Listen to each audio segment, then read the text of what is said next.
All right, good evening. Good evening, everybody. This is Coach Hamilton. This is the Coach's Sanctuary podcast, live here on a Thursday evening. Beautiful, beautiful weather here in Bossier City, Louisiana, here in the South, the Shreveport Bossier area. Thank you again for coming in with me and hanging out here on Thursday evening. I always want to say thank you for those who take time to come and hang out with me from week to week. I do appreciate it. Don't take it for granted, and appreciate you for helping us to make the Coach's Sanctuary grow.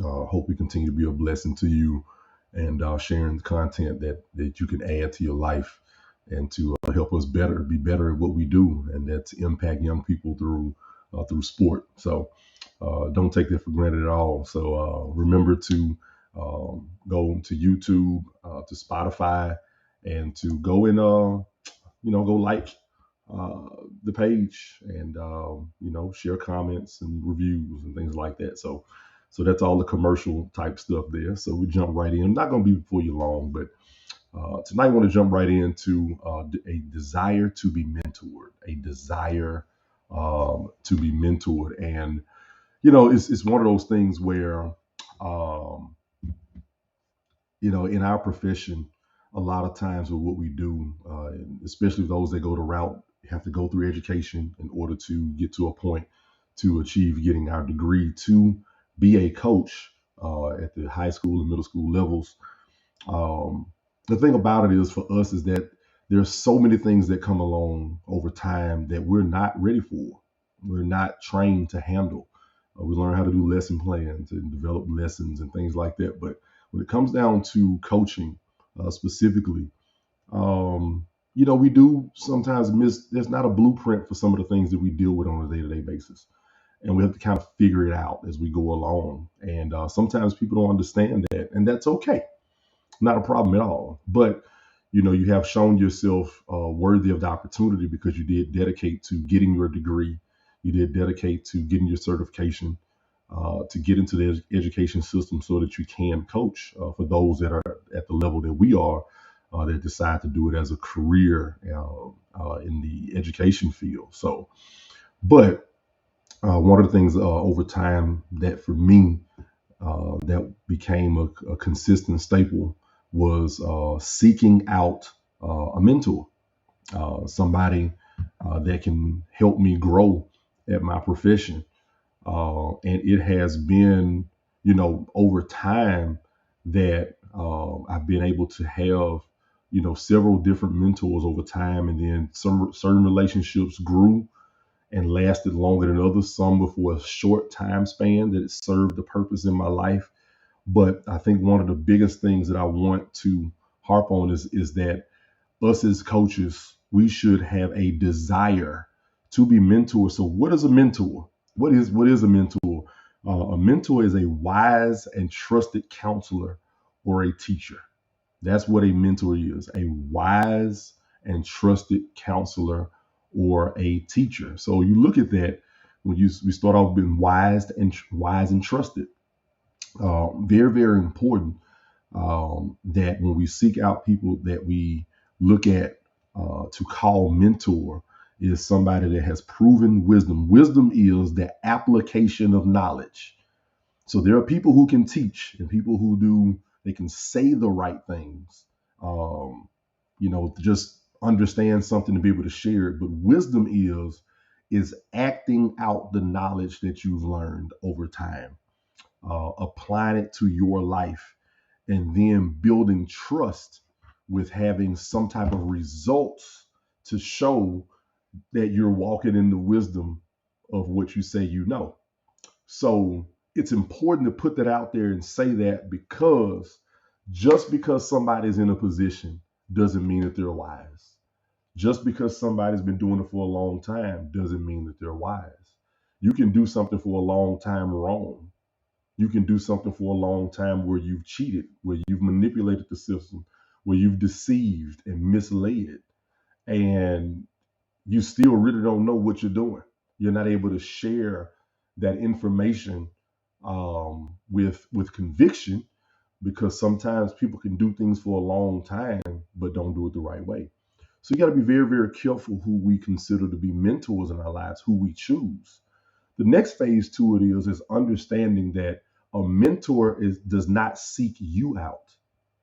A mentor does not come after you and say, "Hey, I want to give this to you. I want to share this with you." That's not a mentor. Mentors are sought out almost like consultants. So when you need to be consulted at something, you seek out consultants. Okay. Now, everybody has a different opinion about it, of course, different ways to think of that, but this is the experience I've had in my time frame, that those that I've considered mentors were people that I went after. I pursued after them because I watched how they carried themselves, how they ran their programs, and how they did day-to-day business, and looked at the success that they've had, even the failures they've had. And I decided, man, I want to learn from that person. And then when you reach out to them, they offer you, their services, their time, their energy to share with you. And there's a connection between you and a mentor. So, in this day and time, they're calling people that are paid mentors. No, you're a consultant. I'm paying you for your time, which means you will not give me your personal time, to help uplift me and help grow me and give me some tools that I need, unless I pay you a fee. So there's nothing wrong with that. But I think in this time frame, we have people that are calling themselves mentors because they're getting a check. No, you're a consultant. I'm seeking you for your time and your information. And if I don't do that, you don't give it. A mentor readily and willingly gives you their time. Now, is time valuable? Yes, it is. But the value of time is not measured in money and dollars. It's not. So I want to make sure there's clarity there. A consultant is paid, a mentor is somebody who gives their time. And neither one of them are wrong for that. Just make sure we're calling it the right thing. So if you want a consultant, you go pay somebody. Cool. If you have a mentor, that's somebody who's willing to share. But guess what happens in that relationship? The mentee is the one that's seeking out the relationship. And in this day and time, I don't think that we're doing a good job as we're coming along on seeking out those that are wise in the field of coaching. Might be popular, but not necessarily wise. So that's a very, very, very thin line there to make sure you be careful. Is that just because something is popular or hot at the time doesn't mean that that person has the wisdom to help us as coaches grow in what we do. Because we deal with a lot of different situations. We have different types of schools that we're working in, inner city schools, lower income, middle class schools, higher end schools that might be private, or charter schools that have a different type of student, have different type of people that we have. And sometimes what you need, a coach in a certain situation might not understand the situation you're working in. And it's just the truth, because it's not just about the game that you're coaching, but it is about the product, the people, the students that you're impacting. So you have to make sure that the things that you seek out and you look at it as, I need this information to help me grow. You got to look and see, is it relevant? Does it fit? Is it really what you need as a coach to say, this is going to help me in this situation? I work at this type of school. Can this coach help me understand how to work in this demographic? So that matters. And then also when it comes down to the sports, some situations, people are able to recruit, remember I told you that's a phase of coaching, the kind of players that they want in their programs, and they're having some success. But what they do and say doesn't fit you in a situation that you're at a neighborhood school where you have to take the students that are in the neighborhood and you're not recruiting and getting specific kinds of players that come into your program. So you got to look at that and make sure that it weighs and balances itself out. But more important than anything is, like I said, when I'm desiring to be mentored, it's not just to win, it's to learn how to do my job correctly and how to be efficient and effective at delivering a message to young people that need help from me to be the best that they can be. That's what's most important. Now, ultimately, remember, it's sports. We want to win. We want to win at a high level. Don't ever get that twisted. But when we're looking out and we're seeking out help We have to make sure that who we're looking at, I can really compare their situation or find out what their background is to see have they ever worked in my situation to understand, and can that information fit what it is that I'm trying to do. So this is not a long night. It's not, not a long conversation, but it's more dealing with just making sure that us as coaches, especially our young coaches that are coming in, that you have a desire, that you have a want, that there's a need, and that there's a hunger that you seek out wise counsel. And sometimes you need more than just the wisdom of somebody who's a coach. For me, another one of my mentors over time has been in ministry, in church, pastors and leaders of people in the realm of religion, and in church background, because when you're dealing with people, it's more than just coaching. We're dealing with people. We're dealing with attitudes. We're dealing with mindsets. We're dealing with self-esteem, whether it's low or high. We're dealing with arrogance and pride sometimes. We're dealing with those that don't think of themselves highly. With people with little talent, lots of talent. And so when you have that, to have the balance of having somebody that, like I said, for me, has been, pastors that I've reached out to. Right now, my current pastor, who is Pastor Doyle Adams at the Elizabeth Baptist Church in Bend, Louisiana, is somebody who I reach out to a lot from that end, because that's a leader of people and attitudes and mindsets. And sometimes you need to have that balance.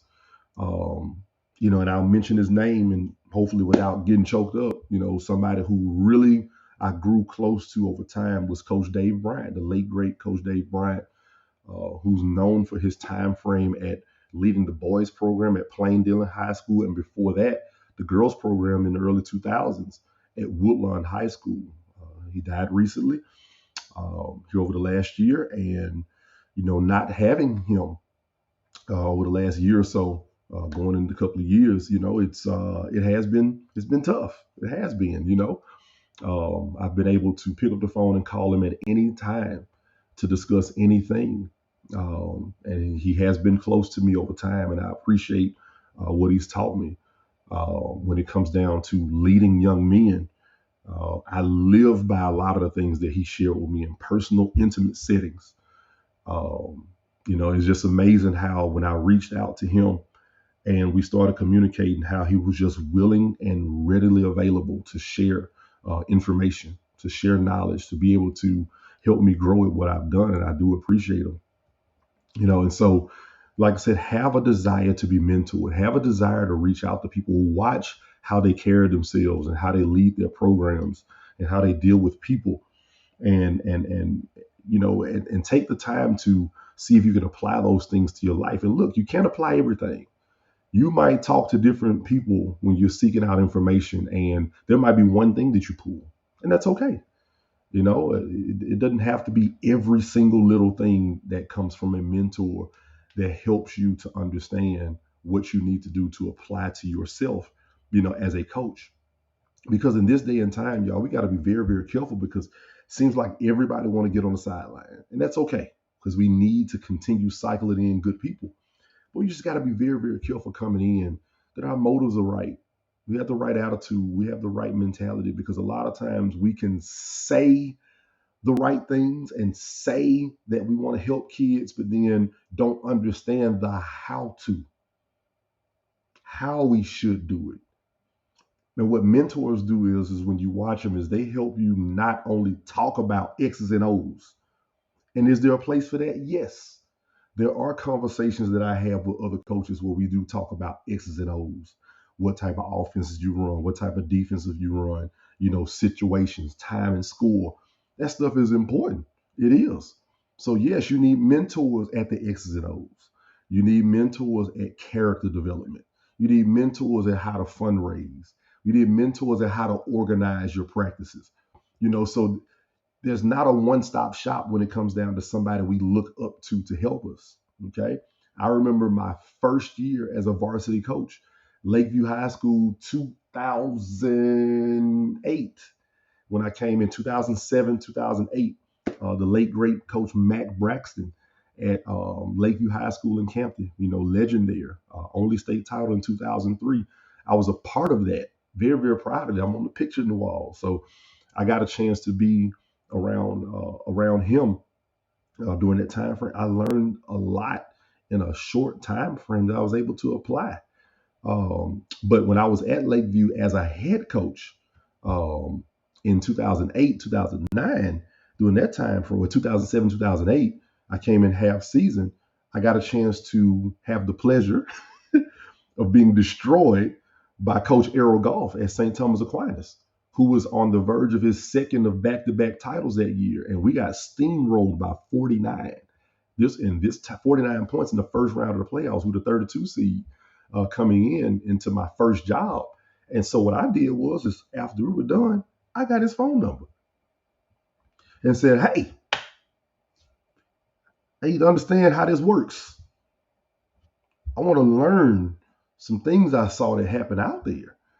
And what he did was we exchanged numbers, and I got in my car, called him when the season was over with, and went down to where he lived in South Louisiana and got a chance to spend the evening with him.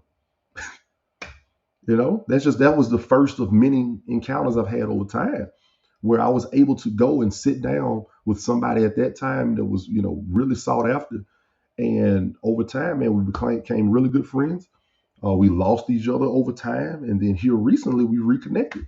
Got a chance to reconnect. He's now at Archbishop Hannon, and he's back on the top. Won the I think Division III state championship this year, and very very glad that this is somebody over time I've been able to keep up with a little bit, and then we kind of fell off a little bit, and now we're able to talk again.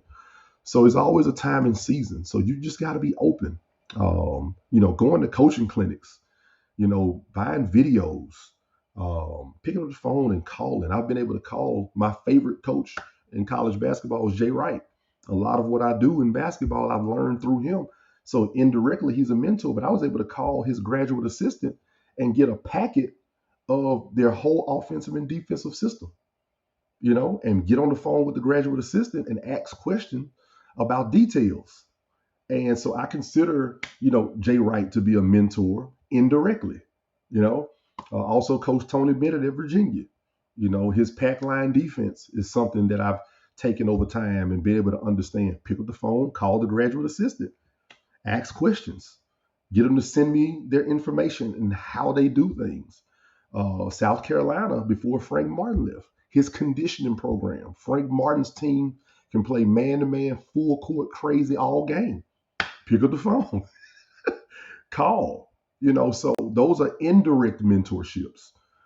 So there are things that we can do to get better. There are things that we can do to improve.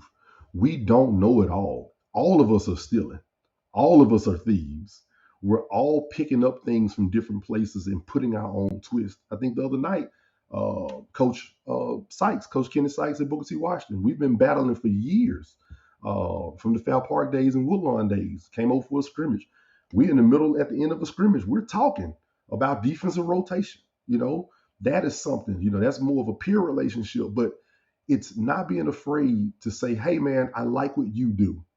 Can you teach me how you do what you do? Like, man, that's big because this is a fraternity and a sorority. And yes, we're out there to kick each other's butts. We are. I mean, we're trying to compete at the highest level.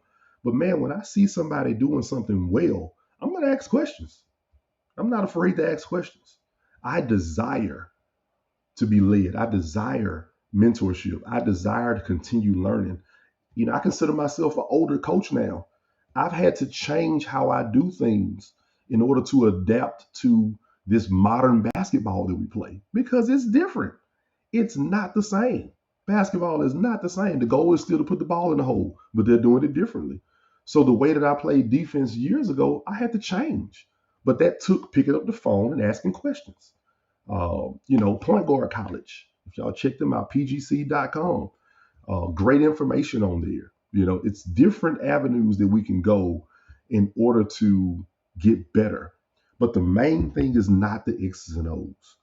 It's having somebody that you can communicate with to hold you accountable at how you carry yourself, your approach every single day to leading young men and young women.